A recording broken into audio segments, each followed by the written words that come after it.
Poco et la rivière aux crocodiles.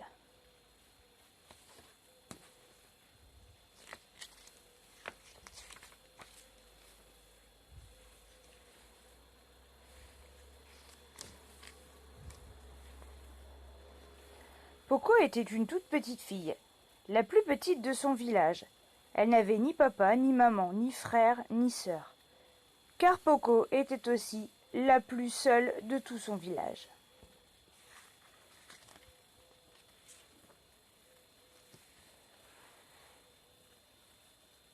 Le chef avait désigné Bouala, la belle-mère de Poco, pour prendre soin de la fillette, mais la vieille femme était encore plus méchante qu'un lion enragé. Elle n'offrait jamais rien à manger à Poco, mais lui donnait de grands coups de bâton et l'obligeait à travailler du matin au soir. Un jour, elle remit à Poco un gros maillet qui servait à piler le mil et lui dit « Rends-toi au Kilibundé, la rivière aux crocodiles, et va me laver ce maillet.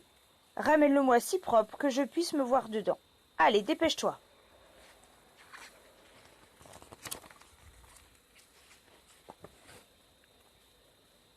Désespérée, la petite Poco éclata en sanglots. Elle n'en croyait pas ses toutes petites oreilles. La rivière était très éloignée mais aussi très dangereuse. Elle regorgeait de serpents, crocodiles et autres animaux féroces. Bouala est décidément trop méchante, se dit-elle. En m'envoyant là-bas, elle sait bien qu'elle ne me reverra plus. Tous ceux qui se sont aventurés jusqu'à la rivière aux crocodiles n'en sont jamais revenus.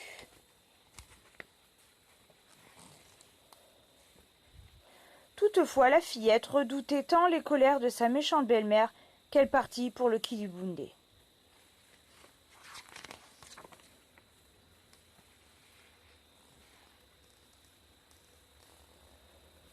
Elle s'enfonça dans la forêt épaisse et sombre qui débordait de bruits redoutables et d'ombres effrayantes.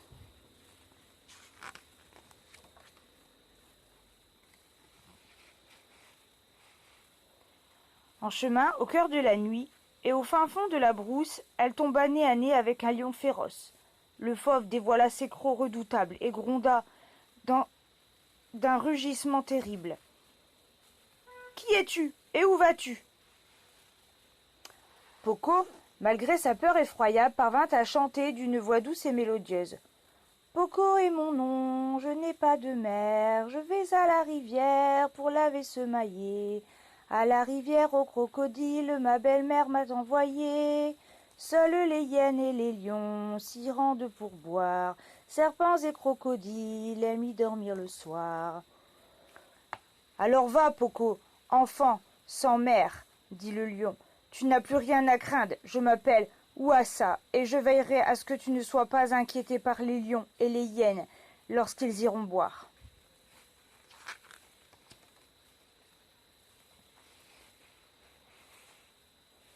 La petite Poco poursuivit son chemin et finit par découvrir, dissimulée derrière d'épaisses broussailles, la rivière qu'elle redoutait tant. Un crocodile vieux et répugnant fit jaillir d'un bond sa tête hors de l'eau. Tout en faisant claquer ses dents longues et pointues comme des poignards, et il s'écria « Qui es-tu et où vas-tu » Poco, malgré sa peur effroyable, parvint à chanter d'une voix douce et mélodieuse la même chanson. «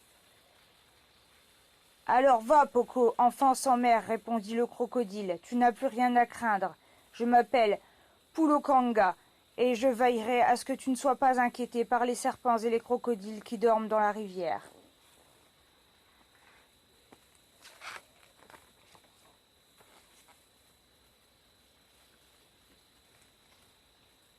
Rassurée, la fillette s'agenouilla au bord de l'eau et y plongea son lourd maillet.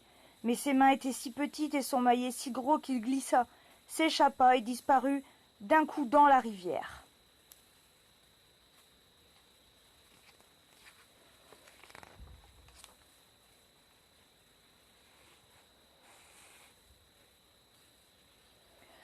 Poco éclata en sanglots.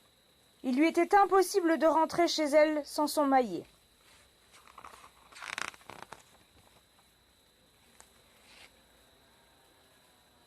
Soudain, le crocodile, armé d'un large sourire, bondit et lui tendit un nouveau maillet, tout propre et entièrement incrusté d'or et d'argent. « Prends ce maillet et emporte-le chez toi, Poco. Enfant sans mère, montre-le à tout ton village afin que chacun sache que le grand Kilibundé, roi de la rivière aux crocodiles, est ton ami. » Poco le remercia.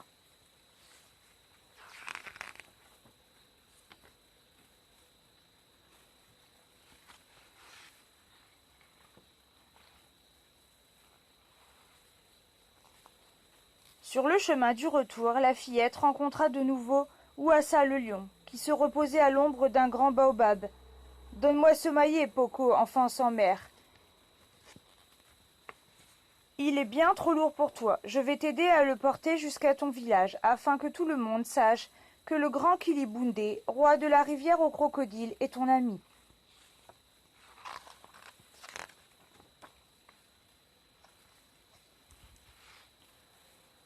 Poco gagna ainsi sa maison à dos de lion et présenta le maillet à sa belle-mère. Lorsqu'elle découvrit l'objet, l'affreuse mégère n'en crut pas ses yeux. « Où l'as-tu trouvé » lui demanda-t-elle envieuse.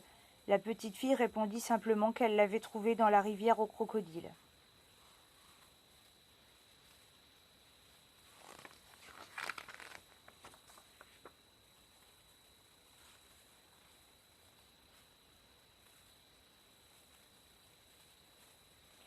La méchante belle-mère s'empara alors d'un autre vieux maillet et s'empressa à gagner la rivière. La jalouse comptait bien faire la même heureuse trouvaille.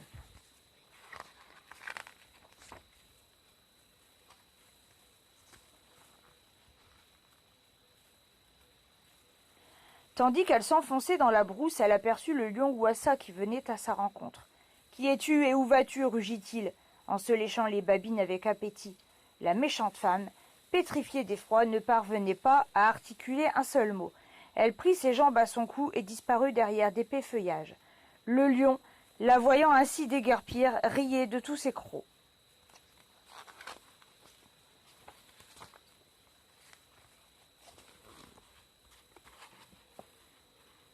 Une fois parvenue à la rivière, elle fit une seconde et fâcheuse rencontre.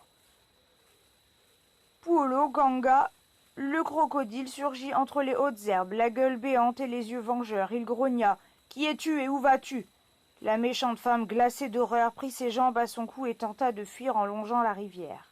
Mais sa course ne fut pas longue, elle fut bien vite encerclée par les lions, les hyènes, les crocodiles et les serpents du Kilibundé.